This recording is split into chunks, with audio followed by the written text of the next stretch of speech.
El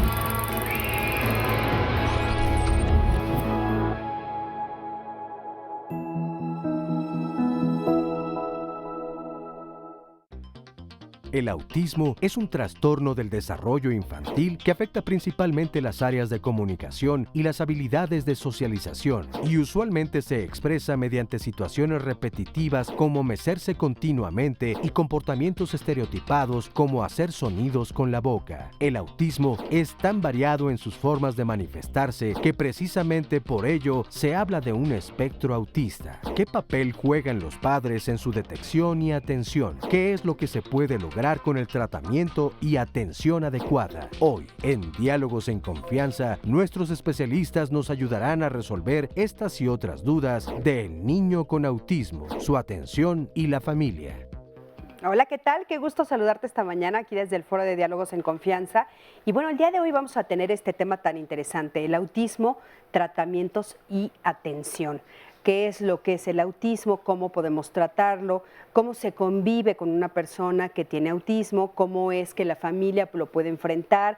¿De qué manera lo pueden ayudar? En fin, de todo esto vamos a hablar y de todas las dudas que ustedes tengan, porque bueno, como ya les comentábamos hace ratito a través de FaceTime, que recuerden que ya estamos a través de FaceTime en vivo todo el tiempo, pues les contábamos que bueno, los especialistas de hoy nos van a platicar sobre este tema para que podamos entenderlo, pero sobre todo pues ayudar a todas las familias y a los niños que lo estén viviendo.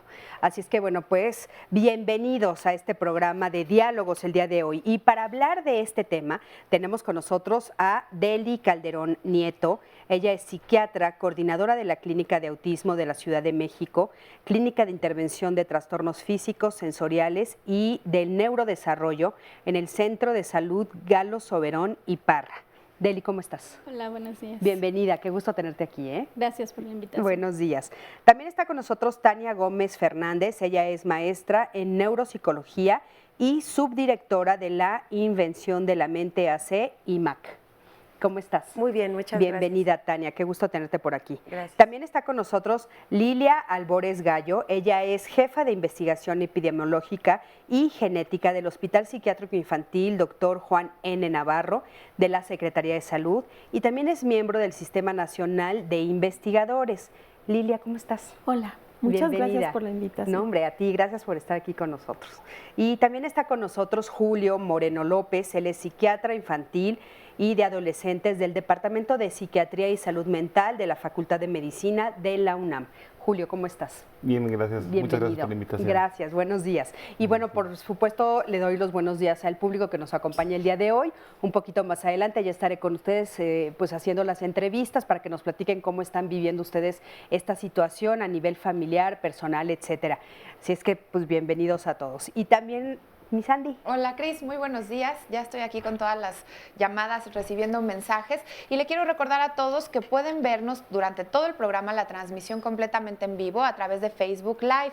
Si ustedes ahorita nos están viendo en la televisión, por ejemplo en casa, y se tienen que desplazar, van a salir a algún otro lugar, es muy fácil que siga viendo el programa. Nos puede seguir, se mete usted a Facebook, a su cuenta de Facebook, busca la página o el muro de Diálogos en Confianza y ahí va a ver el programa, la transmisión, le da clic y durante las 2 horas no se pierda ningún momento de este programa. También recuerde que tenemos el link que es www.canal11.mx/diálogos para que también de cualquier dispositivo o de su computadora nos pueda ver a través de internet y nuestros programas los puede encontrar en un momento más, por ejemplo el del día de hoy en YouTube, así que pues ahí los puede consultar si hay algún tema que hace unos días le interesó, pues ahí sigue todavía disponible para usted. Recibimos sus llamadas, sus comentarios, todas sus dudas a partir de este momento y bienvenidos.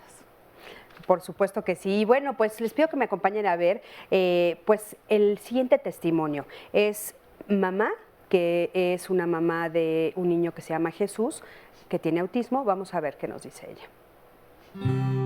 Jesús tiene 8 años, a él le detectaron autismo a los 4 años, 8 meses. Yo realmente no sabía que era autismo y los síntomas que yo empecé a ver ahí en internet, todos los tenía mi hijo. Mi familia lo tomó muy normal, yo como que no sabía ni qué hacer en ese momento, o sea, yo me la pasaba en un momento triste, en un momento... Me sentía alegre porque tenía una meta muy grande con él. Son unos niños ejemplares, son amorosos, son cariñosos y hay que saberlos entender.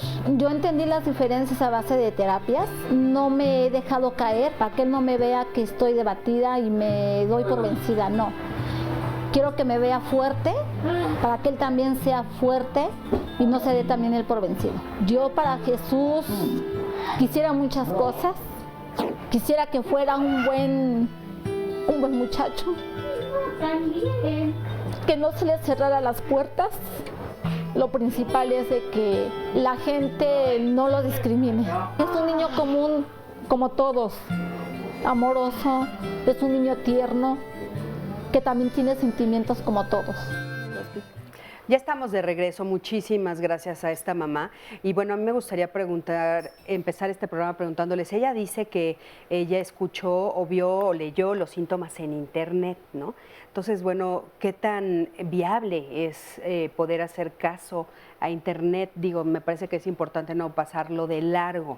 Adelante. Sí, pues cada vez vemos esto mucho más común, ¿no? Es decir, es una herramienta muy valiosa y en muchas partes del mundo las mamás suben videos de los niños, suben a veces síntomas que son incluso difíciles de documentar, incluso en el contexto hospitalario. Entonces es una herramienta muy valiosa. Sin embargo, sí también el internet contiene cosas muy positivas, cosas muy sustentadas desde el punto de vista científico, pero también pudiera ser que tenga información que sea muy preocupante o que no corresponda realmente con el trastorno, con la condición que estamos investigando, ¿no? Y aparte, bueno, muchas veces, o la mayoría de las veces, las mamás no somos especialistas en el tema, ¿no? Entonces podemos diagnosticar un poco sin saber y asustarnos tal vez antes de tiempo o dejar pasar algo que sería importante, ¿no? Yo creo que es como importante siempre acudir a los especialistas. Pero bueno, a mí me gustaría saber, Julio, ¿qué es el autismo? Bueno, el autismo actualmente se considera un trastorno del neurodesarrollo, es decir, es una serie de signos y síntomas que se pueden presentar, es decir, no siempre vamos a ver los mismos y se observan desde el neurodesarrollo, es decir, desde periodos muy tempranos, desde antes de que el niño se esperara que caminara, empiezan a aparecer estos síntomas. Tal cual decir, el autismo esto es muy complejo, es un diagnóstico muy complejo. De lo que se habla últimamente es que hay una disfunción o una dificultad en el área de socialización y lenguaje. Eso es algo que se observa muy en común. Sin embargo, existen otros síntomas que pueden o no presentar y en realidad, si me lo dices así, pero resúmeme lo que es el autismo, es un trastorno de neurodesarrollo muy difícil de identificar y de diagnosticar. Muy difícil de identificar y de diagnosticar. Y bueno, ahorita nos dijiste claramente qué áreas afecta, ¿no? Afecta todas estas áreas, sobre todo lo que tiene que ver con la relación y el lenguaje. Adelante, por favor. Sí, de hecho, bueno, desde el punto de vista neuropsicológico encontramos un perfil muy particular en estos chicos porque hay algunas habilidades que pudiera parecer que tienen un curso de desarrollo normal y así como decía el doctor Julio, en ese periodo tan sensible de las primeras etapas de desarrollo incluso puede cambiar la sintomatología y por ello se hace más complejo el diagnóstico y además por las comorbilidades que pueden acompañar al espectro en general. Comúnmente se acompaña de retardo mental, en algunos casos de focos epilépticos.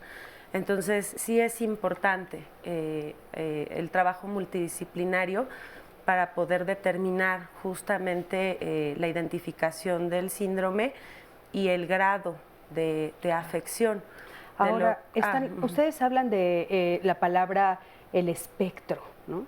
Que supongo que algunas de las personas que nos están escuchando no tienen idea a qué se refieren. ¿Qué quieren decir con esto del espectro? Pues más bien ahí entra todos los síntomas tan amplios o toda una gama de síntomas del autismo, ¿no? Por eso es un trastorno del espectro autista, porque ahí entran desde lo más leve hasta lo más profundo. O sea, ¿podríamos hablar de niveles?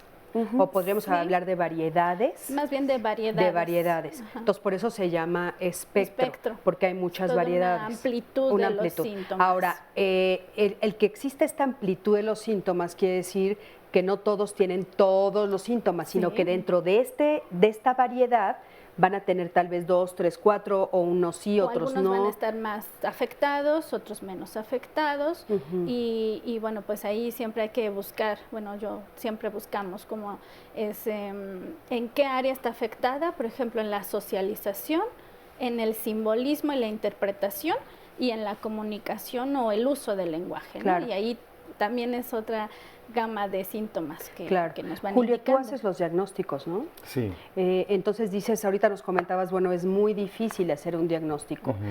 ¿Cuánto tiempo te lleva hacer un diagnóstico? Bueno, usualmente utilizando las pruebas estandarizadas es por lo menos en 3 consultas, en el sentido de primero se tiene que identificar que está algo fuera del lugar. En el aspecto del neurodesarrollo es cuando acuden con uno, regularmente cuando acuden con un psiquiatra infantil ya han acudido con otros especialistas, regularmente pediatras, incluso puede que hayan acudido a neuropediatra. Cuando acuden con uno ya se ha identificado algo. Entonces nos abocamos precisamente a un trastorno del neurodesarrollo. Si entonces identificamos que se están afectando estas áreas o de comunicación, lenguaje, o de socialización, empatía, o de conductas estereotipadas, conductas rígidas, bueno, son cosas que nos llaman la atención, nos hacen sospechar. Existen instrumentos que se aplican y que nos dan una sospecha. Es decir, nos dicen, sí, puede que esto sea un espectro autista. Existen instrumentos diagnósticos que se consideran diagnósticos a nivel internacional, y estos instrumentos, una vez que se aplican, los 2 estándares son una entrevista estructurada, es decir, una entrevista que se le hace a los padres o a la madre, y otro que es una entrevista al niño, es una entrevista de juego estructurada, que para quien no la conozca parece que uno está jugando con el niño, es muy bonita. Después de esto se revisa, regularmente se revisa por más de un experto, y después de eso se hace el diagnóstico. Importante, yo creo que eso es muy importante para los que nos están escuchando, saber que no es solamente a través de una página de internet, sino que hay que ir con un especialista, hay que tener una serie de pruebas, una serie de días en los que se observa al niño y entonces se da el diagnóstico. ¿Con qué otros trastornos se puede confundir el autismo? El autismo, un trastorno que se sabe es muy frecuente que acompaña al autismo es el trastorno por déficit de la atención. Hay estudios que muestran que alrededor del 35% de los niños que alguna vez fueron diagnosticados con trastorno por déficit de la atención, cuando son evaluados con las pruebas estandarizadas, cumplen criterios de diagnóstico para autismo. Es decir, estamos hablando de que muchos niños se identifican primero con déficit de atención por una serie porque sencillamente es más fácil de diagnosticar el trastorno por déficit de la atención, porque el psiquiatra o el psicólogo pues prefiere dar ese diagnóstico a dar el diagnóstico de autismo. Oye, ¿cuáles serían puntualmente en las cosas que se confunden? O sea, que de repente dicen, no, bueno, pues es un trastorno por déficit de atención, ¿por qué? ¿Qué? El déficit de atención se acompaña digamos, son niños que tienen mucha dificultad para concentrarse, para poner atención, y los niños con autismo también tienen esa dificultad. Los niños con trastorno por déficit de la atención tienen problemas de empatía, es decir, debido a que están constantemente cambiando su foco de la atención, son poco empáticos. Entonces, los niños con autismo, por definición, son poco empáticos. Claro. Entonces, sí hay como conductas que son semejantes, y ahora en la nueva clasificación ya se admite el diagnóstico dual, porque antes no se admitía, y esto era motivo de mucha confusión. Es decir, o un niño era asignado con el diagnóstico de autismo o con el diagnóstico de TDA, de trastorno por déficit de la atención, pero no podía tener los dos diagnósticos simultáneamente. Y ahora se sabe que ahora sí se admite, precisamente para detectar más a los niños con autismo, ¿no? Claro. Tenemos también en la investigación que hicimos aquí en Diálogos que también se puede confundir con la esquizofrenia o retraso mental. Pues no, la esquizofrenia tiene un periodo de inicio y estamos hablando de que el autismo se detecta en las etapas tempranas del pequeño, ¿no? A partir de los 18 meses o antes podemos estar viendo algunos síntomas.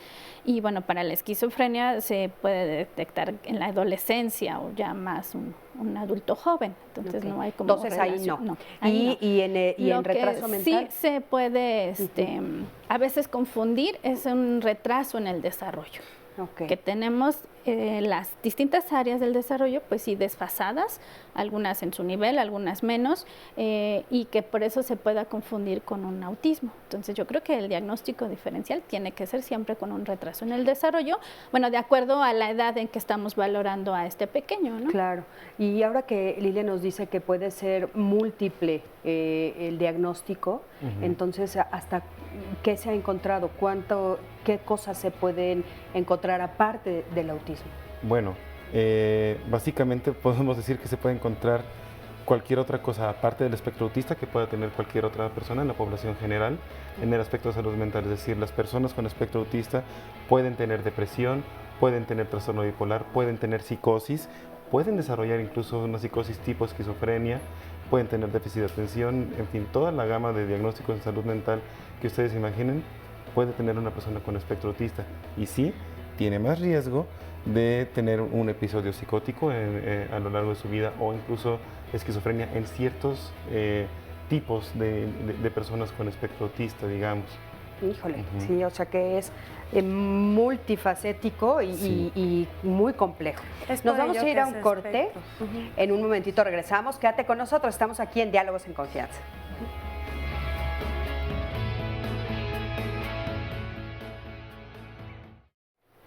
Bueno, pues ya estamos aquí de regreso, estamos en Diálogos en Confianza hablando del autismo y quiero que me acompañes a ver la siguiente cápsula donde una mamá nos dice que es muy difícil hablar con su hijo porque su hijo tiene autismo con retraso mental. Vamos a ver lo siguiente.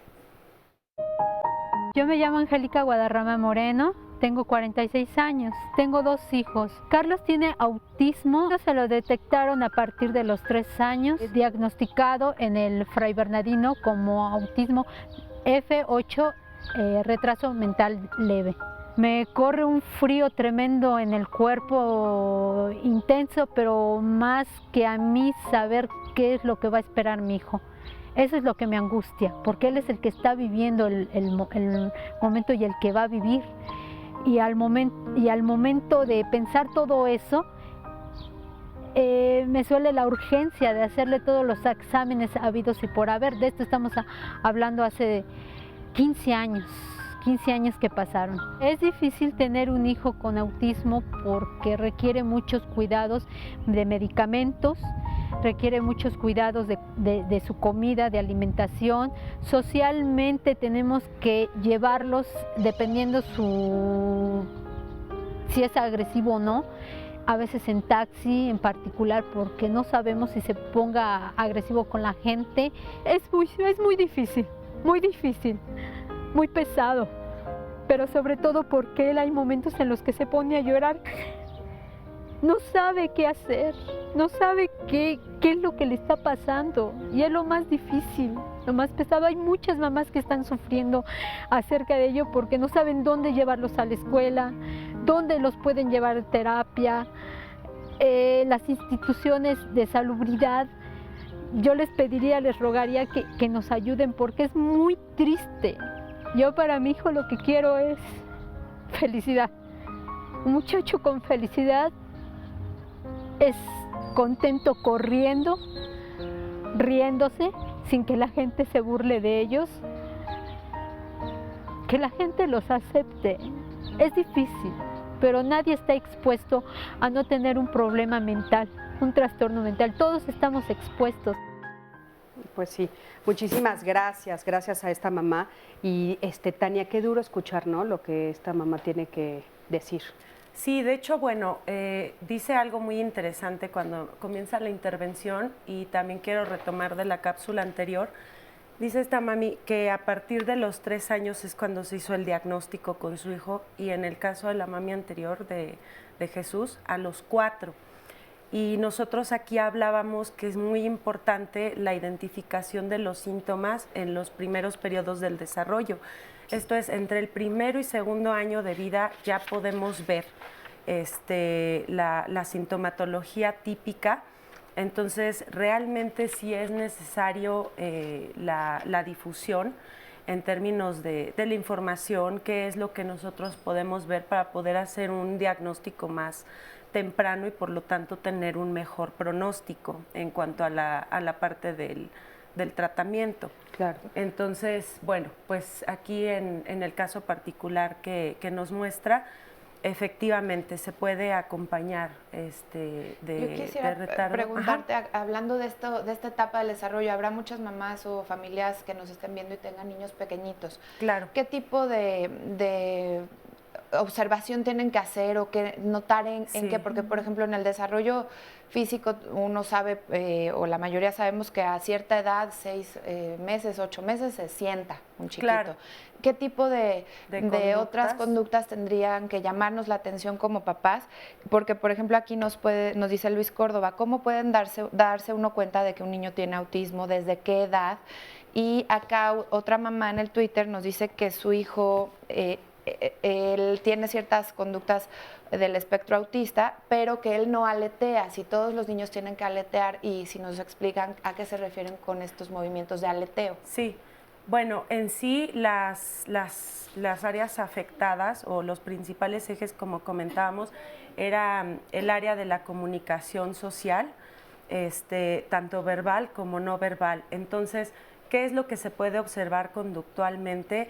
Que hay una falta de involucramiento espontáneo en las actividades del niño, y en el involucramiento para con el otro parece que no hay una espontaneidad, sino que cuando se acercan o cuando tienen algún tipo de relación con alguien, es una relación más pragmática, ¿no? Porque sé que si me llevo a mi mamá de la mano me va a alcanzar la leche, ¿no?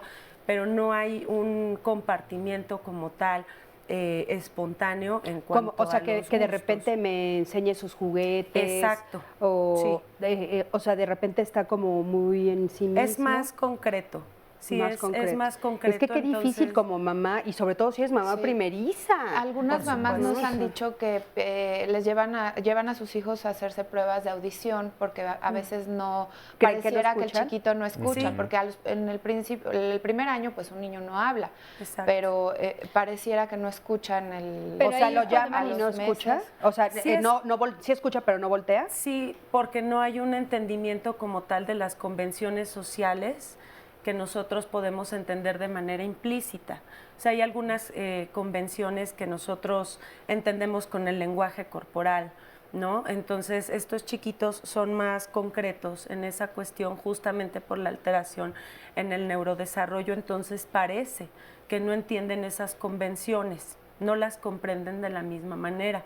Entonces, esos son los principales indicadores que se pueden observar en casa, esa falta de involucramiento espontáneo, el compartimiento de algunos gustos, y bueno, de lo que decían también en el caso anterior, de si era conveniente la lectura o no en internet, está, como decía la doctora, el arma de doble filo. Por un lado, pues bueno, la difusión nos permite tener una idea de qué es lo que sucede en el contexto en casa, porque pues finalmente los papás, antes que los especialistas, son los primeros ojos y los que conviven más tiempo con el niño, entonces nos pueden dar una descripción más amplia.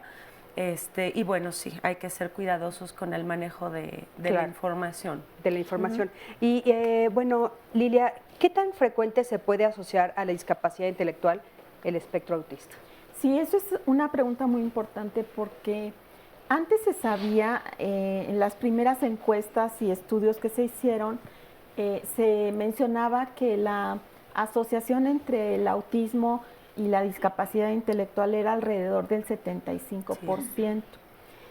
Derivado de eso es que muchísimos profesionistas, médicos, pediatras y maestros piensan que pues es casi sinónimo autismo y retraso mental. Y sin embargo, los estudios más recientes muestran que cuando los niños son evaluados con los instrumentos apropiados, solamente el 25% de ellos tienen discapacidad intelectual.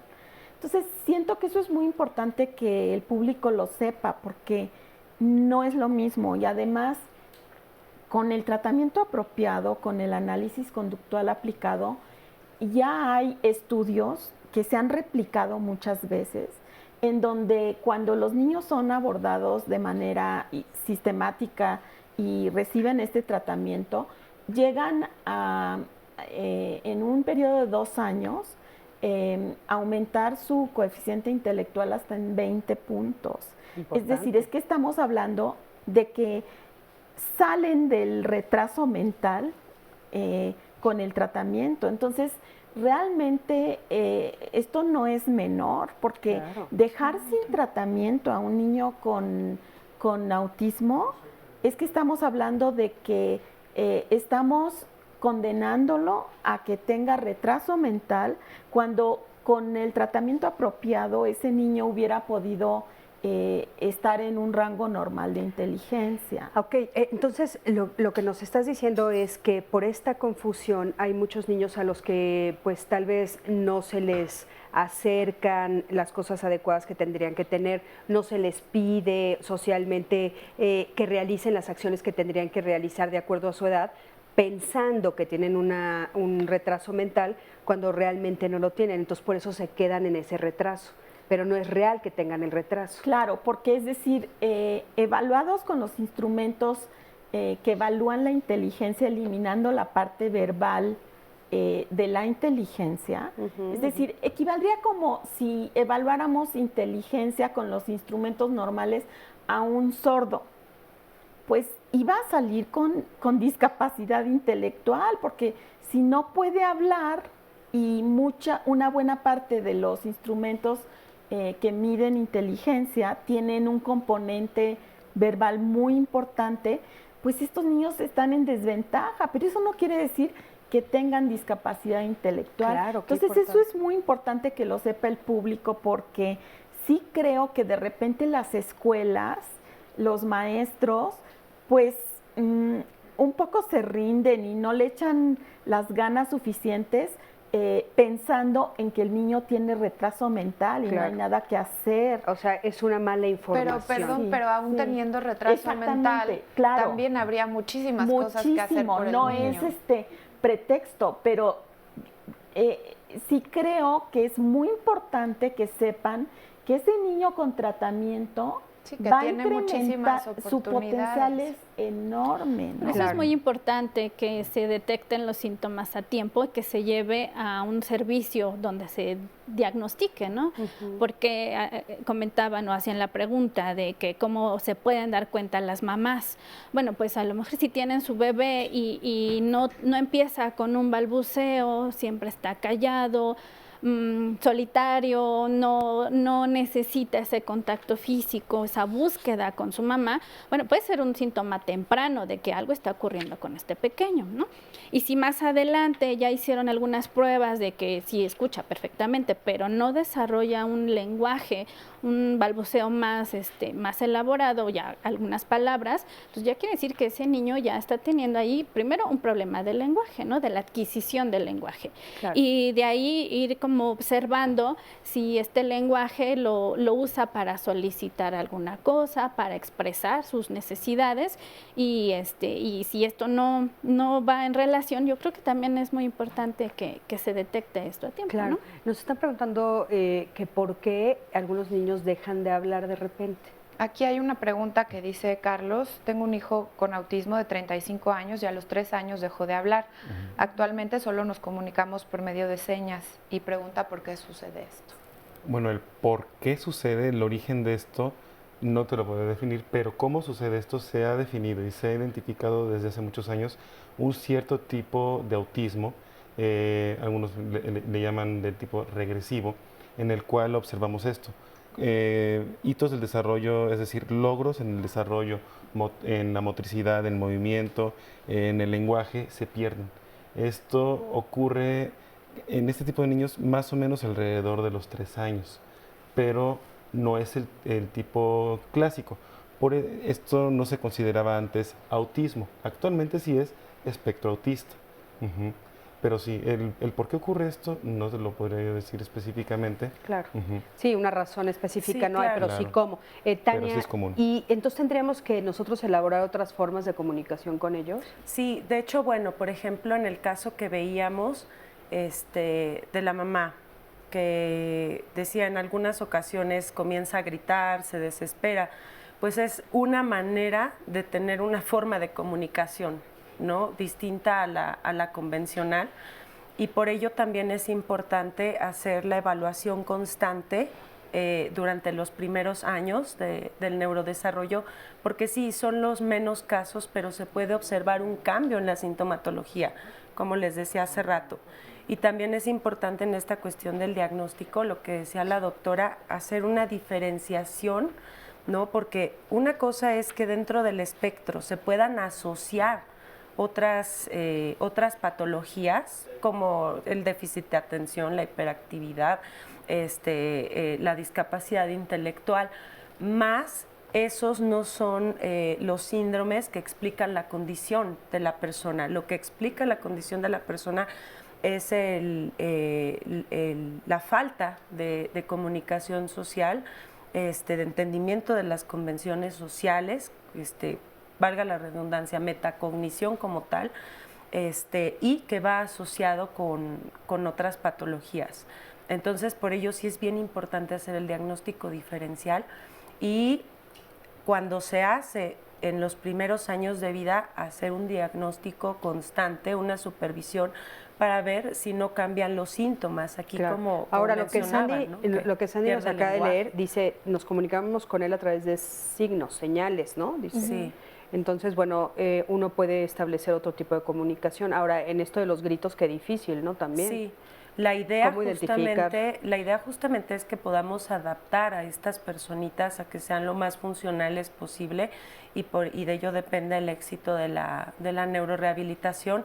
Entonces, bueno, el desarrollar el lenguaje o la comunicación a través de señas, a través de los dibujos, pues sí, seguramente claro. Son las herramientas que hay en el contexto. Y eso puede ser bastante eficiente, ¿no? A ver, Sandy, ¿qué nos está diciendo el público? Nos dice Rosa María Quirós, soy una abuelita que atiende a un niño con autismo, entonces dice que él ya lleva 2 electroencefalogramas, pero no ha salido bien el diagnóstico de qué es lo que realmente tiene. Se lo hicieron muy pequeñito, ahora ya tiene 6 años, y pregunta si esta herramienta es necesaria para hacer el diagnóstico, y que también le dijeron que podría ser síndrome de Asperger, y quiere saber bien de cuál de los dos se trata y de qué depende este diagnóstico entre una cosa y la otra, y si es necesario que se le vuelva a efectuar el electro. Bueno, habría que ver quién y por qué solicitó el electroencefalograma. Yo quiero asumir que lo solicitó un médico pensando en descartar o confirmar un diagnóstico que pueda servir el electroencefalograma. El electroencefalograma no sirve para diagnosticar o para confirmar el espectro autista, porque no es un trastorno de la conducción eléctrica en el cerebro. El electroencefalograma sirve regularmente para confirmar diagnósticos. Para lo que más se utiliza es para epilepsia. Sin embargo, tampoco es un instrumento de diagnóstico. Eso es una frase común en los neurólogos. Un electroencefalograma no hace diagnóstico, el diagnóstico lo hace la clínica. En el caso del autismo es igualmente a través de instrumentos clínicos. ¿Qué se refiere con hablar de la clínica? ¿Es analizar el comportamiento? Sí, analizarlo. Es lo que uno hace con el paciente de frente. Es cuestionar y analizar la historia de vida que ha tenido esta persona, actualmente cómo está, y si yo lo puedo identificar de acuerdo a mi observación y a lo que ya se ha definido en instrumentos. Conocerlo, ¿no? Así Intercambiar. Yo creo que con en él. ese caso sí tendría que valorarlo un psiquiatra infantil para determinar qué pasa con este pequeño. Claro, importante eso, ¿no? Sandy, ahorita más adelante vamos a seguir escuchando qué es lo que ustedes están diciendo a través de las redes. Vamos a un corte, en un momentito regresamos. Quédate con nosotros aquí en Diálogos en Confianza.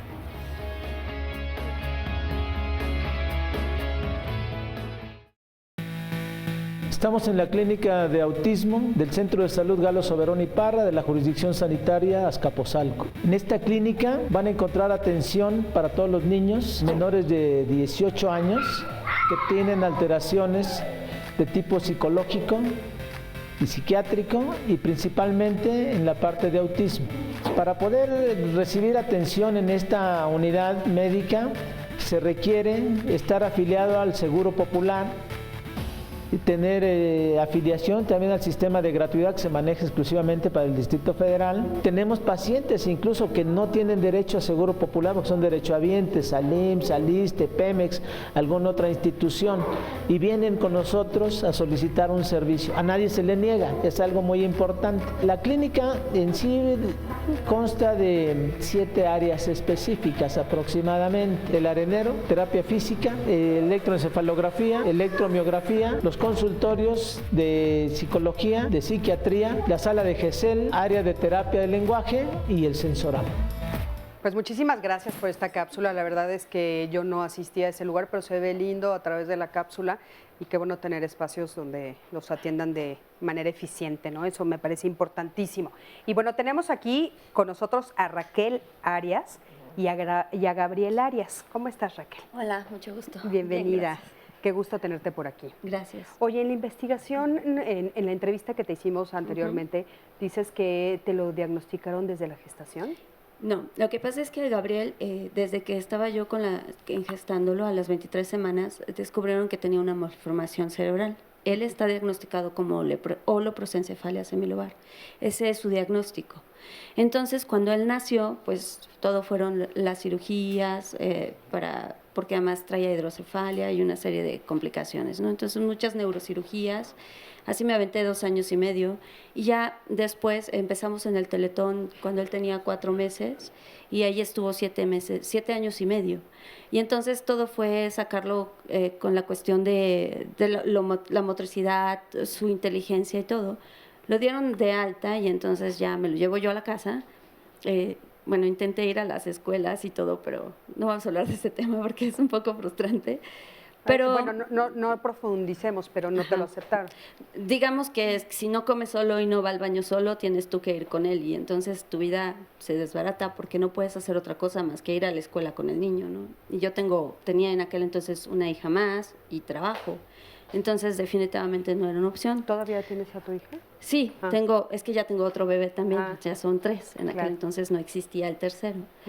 Y me embaracé poco después, entonces ya era como imposible. Imposible. Entonces, yo lo tengo en casa, yo me dedico a las terapias alternativas, masaje, acupuntura. Y entonces yo lo trabajo, ¿no? Con ajustes y demás. Pero empecé a notar, por ejemplo, desde antes que él se mece, ¿no? Se mece. De repente empieza, gritas, ¿no? Y de repente se pone a llorar y tú no entiendes ni de qué va la cosa. Cuando servíamos el agua, ¿no? Él se ponía a llorar así, y se tapaba las orejas y empezaba. Cuando oye ruidos fuertes, ¿no? Se altera. Y lo único que lo calma es ver su televisión. Entonces, como que empiezas en las rutinas de la vida diaria y te vas acostumbrando a cómo puedes calmar a tu hijo y a cómo puedes interrelacionarte con él, ¿no? Aprendes a comunicarte con él. Claro, porque además él no tiene nada de lenguaje y tiene una discapacidad que lo hace ser un retraso mental. Pero a pesar de todo, él tiene mucha inteligencia, ¿no? Eso era lo que me decía la trabajadora social en el Teletón. Me decía, señora, es que con esa inteligencia. Y entonces lo que a mí me gusta mucho de vivir con Gabriel, aparte de que es un gran maestro y a todos los que estamos a su alrededor nos enseña, es esta cuestión de que como nunca se le dice, tú no puedes esto, tú no puedes el otro, él siempre da un paso adelante, ¿no? Como decía la doctora por ahí, ¿no? Con tratamiento, bueno, yo me invento los tratamientos, la verdad, y en casa todos le damos mucho amor y todos jugamos con él y todos le buscamos un espacio y hemos hecho como la vida familiar una terapia constante, ¿no? De hablar con él y darle su espacio, porque es cariñoso, a diferencia de un niño autista tradicional, es cariñoso, pero es así como de, te doy 3 minutos y ya fue mucho, ¿no? Ya me quiero ir a ver mi televisión. Ahora últimamente ha empezado a jugar, ya tiene como 1 año y medio que como llegó el hermanito, ¿no? Y el hermanito lo jala, ¿no? Ya gatea, ya empezó a gatear, o sea, lo que antes con todas sus terapias y todo no hacía, bueno, ahora ya lo hace, ya de repente lo ves que empieza a gatear, empezó a gatear. Imitando a su hermano. Empezando, por imitación con el hermano, y entonces él siempre tenía unos megablogs que siempre los aventaba, ¿no? Porque él como sus rutinas son jugar ciertas cosas y aventar las cosas, no es agresivo, pero es de aventar las cosas. Y ahora ya empieza a construir, a poner en filita, ya estoy notando que hay un avance cognitivo importante a raíz de que empieza a jugar con el hermano. El hermano se desespera porque él ya tiene 3 años, 3 meses y entonces es, Gabriel, vamos a hacer esto. Y Gabriel en su rollo, ¿no? Y entonces ya de repente digo, llorar, ¿y qué pasó? No, pues es que Gabriel no quiere hacer lo que el otro quiere hacer. Él quiere seguir viendo su televisión, quiere seguir con sus bloques. Pero sí tiene, por ejemplo, estas cuestiones de que golpea con la boca, hace los ruidos, grita, se tapa, empieza a hacer así, pues se mece, ¿no? Ahorita está muy tranquilo. Claro. A ver, y todo esto que esta mamá nos está describiendo, ¿qué ustedes saben qué es lo que quiere decirnos un niño cuando hace todo este tipo de cosas, que se tapa los oídos para no escuchar, todo este tipo de cosas? ¿Hay algo que hayan descubierto, Tania? Sí, bueno, pues en sí también retomando un poco lo que decían anteriormente sobre si necesariamente se tenían que ver las conductas de aleteo o como en el caso de Gabriel el balanceo, es común, mas no es una condición necesaria. Se presenta comúnmente, mas no es necesario. Entonces, sí, efectivamente, la conducta de gritar o de alzar la voz, taparse los oídos, también obedece finalmente a una necesidad en la comunicación y a falta de la convencional, entonces pues se busca una alterna. De hecho, está descrito dentro del patrón sensorial en los pacientes autistas que ellos tienen un umbral de percepción más bajito. Entonces, pues eso significa que para ellos es en muchas ocasiones un bombardeo de luces, de sonidos. Entonces, la integración perceptual como tal, pues puede ser abrumante en algún momento para ellos. Entonces, de repente esta conducta de taparse los oídos o de gritar puede obedecer también a esa estimulación. Sí, entonces es importante o exceso notar. de estimulación. Ellos lo perciben así. Exacto, ellos lo perciben como un exceso de estimulación y necesitan como pedir un aislamiento. Pudiera ser, porque bueno, pues pueden utilizar una misma conducta para manifestar diferentes necesidades. Claro. Pero puede haber hipersensibilidad sensorial, pero también puede haber hiposensibilidad sensorial. Es decir, eso nos explica mucho de los síntomas de por qué permanecen mucho tiempo apilando cubos, mirando los objetos, escuchando los sonidos. Entonces tenemos las dos, hipersensibilidad sensorial e hiposensibilidad sensorial. ¿En la misma persona? No necesariamente. Puede cambiar. Puede cambiar, puede ser que en un momento tengan hiposensibilidad sensorial y en otro momento hipersensibilidad sensorial. La misma persona, y puede ser que solo tenga una o solo tenga otra. Es Que por eso el espectro es tan amplio. Sí, hay algo que sí hay que decir. No hay como un síntoma clave, así, como este niño tiene esto, entonces todos los niños con autismo, no. Eso sí es algo característico del autismo, creo que se ha dicho antes en este programa, pero hay que decirlo, cuando se conoce a un niño con autismo, se conoce a uno. Y eso en general con todas las personas con autismo o con espectro autista.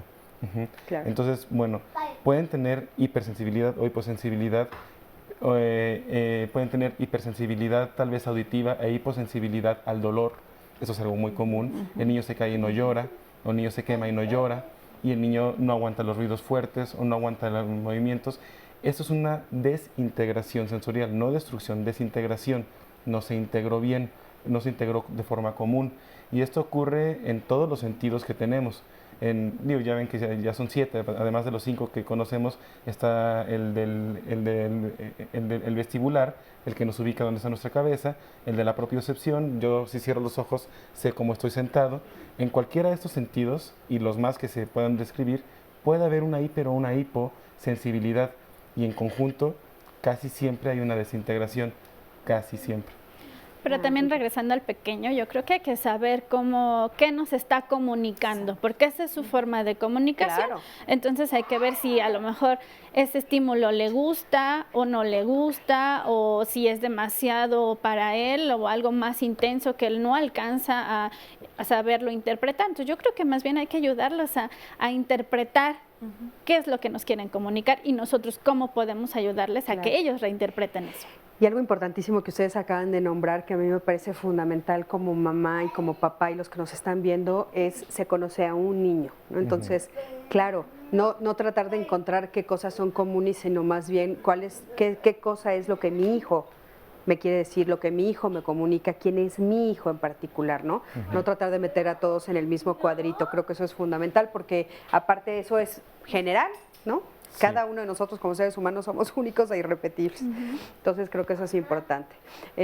Bueno, pues Lourdes, ahora vamos un poco contigo. Platícame un poquito. Bienvenida, qué gusto tenerte por aquí. Mucho gusto. Igualmente, Lourdes. Gracias por invitarme. Al contrario. Mi hijo es Alonso, tiene 15 años. Él, desde que tenía 2 años, no hablaba.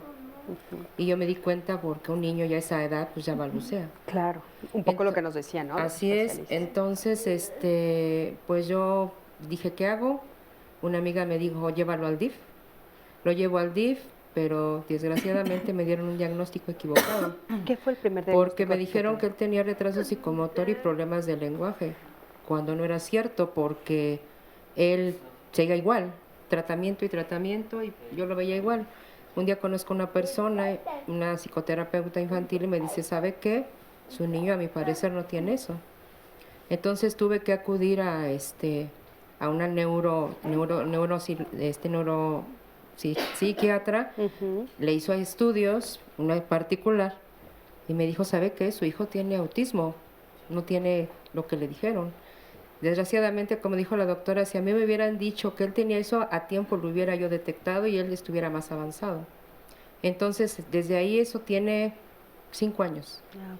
Entonces, O sea, desde los 2 hasta los 10, tú tuviste un diagnóstico equivocado. Es. Me mandaron a una escuela especial que es el CAM 4, que está ahí sobre el Metro Ferrería. Él entró desde maternal a los 5 años y ahí hasta sexto me cambié de casa, me fui a otro lado y aquí viene la conducta regresiva. Yo llevo ya mucho a andar con él, ya son 15 años, entonces... Oye, y a raíz de que te dan este diagnóstico que a ti te parece más acertado, ¿qué cambios has visto? Bastantes. De hecho, yo vengo de la clínica de autismo que está aquí la doctora. Yo cuando se fundó, yo fui, desgraciadamente toqué puertas en el Teletón, no me hicieron caso. Y yo dije, algo tengo que hacer porque mi hijo no puede quedarse así. Entonces, me recibieron ahí muy bien. Han sido personas grandiosas, me han ayudado mucho. Y aparte yo me he dedicado a que uno ama a sus hijos. Claro. Y lo que haga por él es poco. Entonces, yo me he instruido, he leído, he buscado la manera de ayudarlo. Soy madre soltera. Y él es un niño querido en la familia. Toda mi familia, aquí entra mucho de familia de por medio, porque si la familia lo apoya a uno, él se siente aceptado. Claro. Y es un niño feliz, es un niño con mucha sensibilidad, muy inteligente, y ahorita está en secundaria, está en un CAM, el CAM 28, y es un niño muy inteligente. ¿Ha sufrido discriminación? Bastante. ¿Bullying le han Bullying, hecho? Un día una muchacha, veníamos en el micro y se le queda viendo y le hizo así porque él estaba así, ¿no? Y yo le dije a la chica, no muerde, o sea, es un niño normal, joven, agárralo, no pasa nada. Y yo antes me sentía triste, pero ¿por qué no? Mi hijo es tan igual que los demás. Claro. Entonces, y solo es ignorancia, ¿no? O sea, por eso hay que sensibilizarnos. A la gente es ignorante, no porque es ignorante de no saber, sino porque no está informada de la situación. Porque a veces no lo vive de cerca, ¿no? Así es. Claro. Entonces, ahorita él ya está en secundaria, conoce muchas cosas, usted puede platicar con él y tiene un diálogo normal. Él tiene autismo leve, con problemas de lenguaje, pero es de que uno tiene que luchar día con día, y los diagnósticos, exactamente como dicen los doctores, hay que ser muy precisos para saber de qué parte, ¿no? Porque le digo, me decían a mí, no, que tiene de retraso psicomotor, y me dijo pero es que su hijo es muy inteligente, ¿por qué le dijeron eso? Claro. Entonces ahí en la clínica de autismo él va a terapia física, psicología. Claro, y sobre todo que has visto los avances, ¿no? Avances, bastante. Claro. Lourdes, muchísimas gracias. Gracias. A ver, a mí me gustaría ahí preguntarles, ¿cómo hacerle? Porque si de repente tú confías, vas a una clínica, te dan un diagnóstico, caminas con ese diagnóstico, ¿en qué momento puedes decir, tal vez no es adecuado? O sea, ¿qué cosas podríamos ayudarles a los papás, a las mamás que nos están viendo, para que no se tarden 10 años en encontrar el diagnóstico adecuado? Pues quizás también, como decíamos hace rato, el hacer la evaluación constante, porque quizás en algún momento esos síntomas explicaban más cierta condición, pero en realidad obedecían, ¿no?, a un problema distinto, ¿no? Entonces, ¿Cada cuándo recomendarías hacer diagnóstico? Dices, un diagnóstico constante, ¿cada cuánto más o menos? Depende de la etapa de desarrollo. Por ejemplo, si nosotros observamos a los niños más pequeños, durante el primer año de vida, ya para el segundo año de vida hay habilidades completamente diferentes. Entonces es importante, ¿no?, anualmente tal vez en ese periodo hacer una evaluación. Ya cuando son más grandes puede estabilizarse más el síndrome, más durante las primeras etapas de desarrollo se recomienda que sea de manera constante. Qué importante. Delia, ¿tú qué opinas? Pues yo diría que quien hace el diagnóstico tendría que ser un psiquiatra infantil, tiene todos los elementos para ver en qué etapa de desarrollo, y bueno, sí, ayudado de los pediatras, del neuropediatra, pero sí, quien va a integrar el diagnóstico es psiquiatría infantil. Y es muy importante también la intervención temprana, o sea, que sí se valore desde muy pequeño. Con eso nos quedamos, vamos a un corte, en un momentito regresamos. Quédate con nosotros, estamos en Diálogos en Confianza.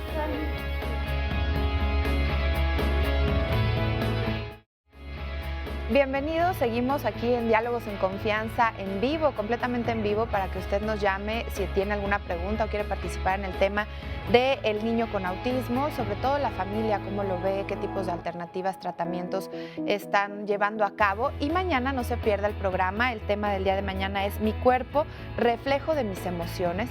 ¿Ustedes creen que esto es así? A veces les ha sucedido que comen en exceso o por otro lado dejan de comer, su estado de ánimo va variando y esto se refleja, por ejemplo, en la piel, en las manifestaciones en la piel, en el apetito. Todo esto se va a hablar mañana, y si ustedes creen que, bueno, estos efectos nocivos pueden generarse en el cuerpo, se pueden lastimar las relaciones con otras personas y esto manifestarse en lo que sentimos, pues llame. Si quiere participar, estaremos recibiendo sus comentarios. Mañana no se pierda Mi cuerpo, reflejo de mis emociones, y vamos a ver ahora un resumen de lo que se ha dicho en el tema del día de hoy. El autismo actualmente se considera un trastorno del neurodesarrollo, Es una serie de signos y síntomas que se pueden presentar, es decir, no siempre vamos a ver los mismos. Desde periodos muy tempranos, desde antes de que el niño se esperara que caminara, empiezan a aparecer estos síntomas. El autismo esto es muy complejo, es un diagnóstico muy complejo, que hay una disfunción o una dificultad en el área de socialización y lenguaje. Eso es algo que se observa muy en común. Es un trastorno de neurodesarrollo muy difícil de identificar y de diagnosticar. Hay algunas habilidades que pudiera parecer que tienen un curso de desarrollo normal, incluso puede cambiar la sintomatología y por ello se hace más complejo el diagnóstico, el trabajo multidisciplinario para poder determinar justamente la identificación del síndrome y el grado de afección. Todos los síntomas tan amplios, o toda una gama de síntomas del autismo, ¿no? Por eso es un trastorno del espectro autista. ¿Cuánto tiempo te lleva hacer un diagnóstico? Bueno, usualmente utilizando las pruebas estandarizadas es por lo menos en 3 consultas. Los niños con trastorno por déficit de la atención tienen problemas de empatía. Las áreas afectadas o los principales ejes, como comentábamos, era el área de la comunicación social, tanto verbal como no verbal, que hay una falta de involucramiento espontáneo en las actividades del niño. La asociación entre el autismo y la discapacidad intelectual era alrededor del 75%. Sí. Solamente el 25% de ellos tienen discapacidad intelectual. Llegan a, en un periodo de 2 años, aumentar su coeficiente intelectual hasta en 20 puntos. Qué interesante ha estado este programa, la verdad, y aparte, bueno, pues creo que hemos resuelto algunas dudas. Y bueno, nos quedamos contigo, que estabas haciendo esta idea. Adelante, por favor. Pues que ya con todos estos síntomas de sospecha, a lo mejor la mamá no dice, pues no sé qué le pasa a mi niño, pero algo tiene, pues yo creo que sí tendrían que acercarse a los pediatras, a los psiquiatras infantiles, que vamos a hacer ese diagnóstico, ¿no? A lo mejor no es autismo y es otra cosa y puedo canalizarlo a la institución o al especialista adecuado para que trate a su pequeño, ¿no? Claro. Pero sí es muy importante llevarlos, ¿no? Hacer una intervención temprana. Claro, porque un poco lo que nos decía Lourdes es si a ella le hubieran hecho el diagnóstico más temprano, los avances serían mayores, ¿no? Sí, así hemos encontrado en la clínica de autismo chicos que, bueno, pues ahorita ya tienen, ya son casi adolescentes y apenas estamos haciendo el diagnóstico de autismo, o niños muy pequeños que se han acercado a las mamás con nosotros y hemos hecho unas intervenciones muy buenas con estos pequeños, ¿no? Ahora, cuando llegan un poco más grandes, de todas maneras hay muchas cosas que hacer. Sí, claro, sí, nosotros valoramos en qué etapa de desarrollo está, valoramos cuáles son sus habilidades que ya tiene el pequeño o el chico y de ahí partimos para ver qué más podemos ofrecerle, ¿no? O en dónde más puede avanzar el niño. Claro. Sandy, adelante, tenemos muchas llamadas. Abriendo el Facebook Live, les recuerdo que estamos todo el tiempo en vivo a través de esta herramienta maravillosa para que usted nos vea desde cualquier dispositivo en Facebook Live. Gracias a toda la gente que ha dejado sus comentarios abajo de la transmisión, los estamos leyendo y para poderle dar respuesta a todos. Gracias, muchísimas gracias por participar. Y a través del teléfono nos han llamado personas preguntando varias cosas, compartiendo su experiencia. Nos dice Alfredo Torres: tengo una niña con espectro autista, lo más difícil para los padres es enfrentarlos a la sociedad, ya que hay mucho bullying y no hay oportunidades de trabajo y las leyes no los protegen. También Perla nos dice: a mí me gustaría que los especialistas dijeran más acerca de cómo podemos tratar a los niños con autismo. Pues yo tengo un nieto que tiene 3 años y a él le han hecho todas las pruebas y estudios, pero dicen que los familiares contamos mucho para poder sacarlos adelante, pero yo no sé de qué manera lo puedo ayudar. Esto es bien importante porque es cuando se tiene que involucrar toda la familia, porque pues somos todos los que estamos conviviendo todos los días con estos chicos. También nos preguntan si hay diferencia entre el autismo y la dispraxia. Y Candelaria nos dice que tiene un nieto de 13 años con autismo que vive en Estados Unidos. Lleva una terapia del lenguaje, pero ha notado que lejos de ir avanzando ahora su irritabilidad es mayor. A nivel familiar, ¿qué es lo que se puede hacer? retomando la parte familiar, todo esto del manejo conductual y la irritabilidad, porque pues sí, a lo mejor en alguna etapa están más tranquilos y en otra los papás nos desesperamos, nos deprimimos porque no sabemos bien qué es lo que le está pasando al niño. Digo, y lo hablo en nosotros porque tengo un niño con estas características y sí, toda la familia se involucra y a veces no saben cómo comportarse los que están alrededor, incluso las mamás. A ver, ¿quién de ustedes quiere responder? Dani.